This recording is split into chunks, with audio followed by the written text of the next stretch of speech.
Hi everybody, I'm Romy and I'm really excited. I'm here with celebrity children's author Maria Dismondy at Barnes & Nobles in Chicago, Illinois, and we're about to join her as she does a book reading for Spaghetti and a Hot Dog Bun. I'm the real life author who wrote the, and I'm going to tell you some secrets. Are you ready? The first secret I want to tell you, do you see these dogs on this page? These dogs are real dogs that belong to Stephen Tulloch. And one of the dogs' name is Mia because he lives in Miami. And this other dog is named Nashville because he played on a team in Nashville.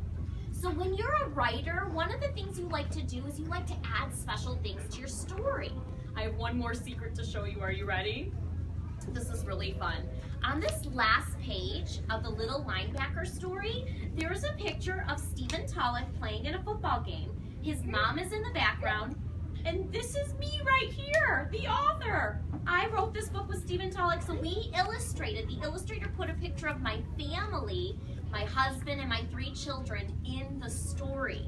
So that's one thing we like to do as writers is we work with the person who draws the pictures, who is called the illustrator, right? And we put special things in our story. So here in Spaghetti and a Hot Dog Bun, there is a little red bird called does anyone know what a red bird is called? Do you know? A cardinal, and a cardinal is hidden on almost every page of the story. So when you look at Spaghetti and a Hot Dog Bun, you have to try to find the little red dinosaur. Cardinal, very good. Are you guys ready to hear the story? All right, let's get started. The delicious smell of breakfast filled the air as Lucy's grandpa handed her a plate. Lucy smeared ketchup on her toast. She turned to her grandpa and said, "Papa Gino." Harriet said she's never heard of ketchup on toast. Her family uses butter and jelly. That's kind of weird, putting ketchup on toast. Put your hand on your head. Do you ever put ketchup on your toast? I do. Today I put hot sauce on my toast. It's okay, not everyone likes the same thing, Lucy. It doesn't mean one person is right or wrong. We're all different. What a boring world it would be if we were all exactly alike. Do you remember what's really important, Papa Gino asked? Yes, Papa. We are all, even if we are all different from each other on the outside, what's on the inside? What do we all have that makes a beating noise? Do you know what that's called? A heart. Everybody has a heart on the inside. That's my girl. Remember, when you treat others with love and kindness, you are doing the right thing, Papa Gino replied. On the school, oh, you see it, don't you? Put your hand on your head if you can see the red bird hiding. Does anyone see the red bird hiding? Yeah, it gets trickier, boys. It gets really tricky, so pay attention. Yeah, but it gets trickier. Are you ready? On the school bus, Lucy and her friend Harriet pulled out some paper and crayons. Sitting across from them was Ralph. As usual, Ralph sat alone, staring out the window. He looked over at them and rolled his eyes. Can you guys do this? Give me a mean look. That's how he was behaving. You have to wonder what's going on with Ralph.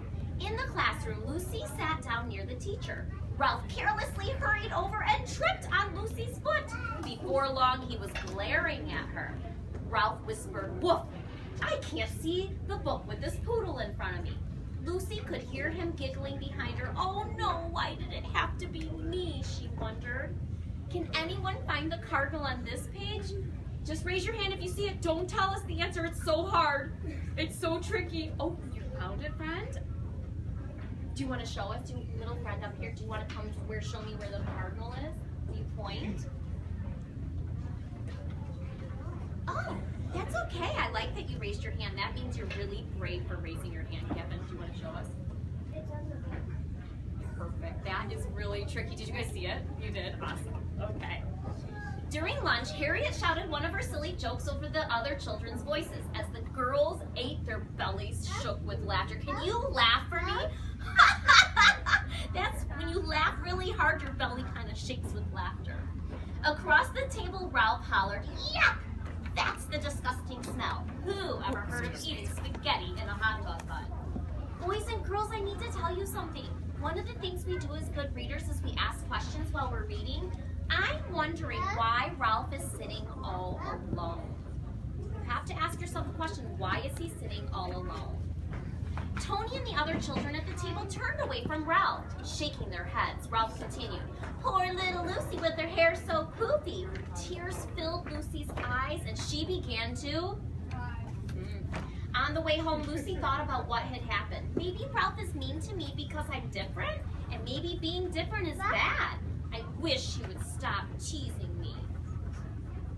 Slowly, Lucy stepped off the bus. Can everyone stand up and show me what it might look like to step off a bus? Can you march in place and show me getting down from the bus? Go ahead and try it. Yeah, that's how it looks. Yep, stepping down from the bus. What if you were using really loud feet? What would it sound like? Right? Getting down from the bus. We're not in the library, so we don't have to be quiet, okay? That's right. Lucy stepped off the bus. How was your day, Papa Gino asked. Fine, she mumbled. Papa Pierre reached over and pulled a crayon out of her hair. How did this happen? He asked. Lucy didn't say a word. That night, as Papa Gino, this is her grandpa, remember, tucked her into bed, he asked, is everything all right at school? And Lucy rolled over. He sat down and whispered, always remember, if something's not right, we can work on fixing it together. It's not that easy, Lucy thought. How do I stop Ralph from teasing me? How can he have a heart and be so mean? She had a hard time falling asleep that night, worrying about what would happen. The following day, she was surprised to find Ralph was leaving her alone until, can you say this? Dun, dun, dun. Dun, dun, dun. Very good. Lucy took the bag Ralph handed her. Inside were dog bones and a note that read, Lucy, Lucy eats stinky food that puts us in a big bad mood. Lucy, Lucy, hair shaped like a cone. Here's a treat for you, a yummy dog bone. That's mean. The beating of Lucy's heart was so loud. Can you make her heart beat? She knew everyone around her could hear it. Stop. It hurts my feelings when you do this, Ralph. Please stop. Ralph turned and walked away. I am so proud of Lucy for using her words here. If someone's being mean to you, you can say stop. What you're doing is not okay.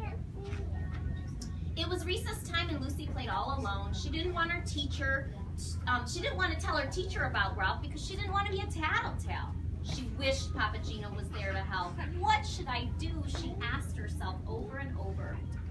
Then, all of a sudden, "Help!"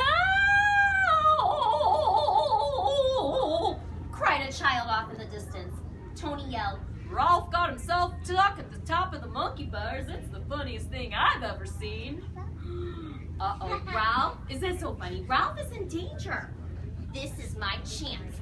I'll go tell Ralph how mean he really is. M-E-A-N mean. Lucy stomped off towards the monkey bars. When she reached Ralph, she paused. She looked him in the eye. Give me your finger like this. And you look me in the eye and say, what you did was mean. Can you say that? What you did was mean.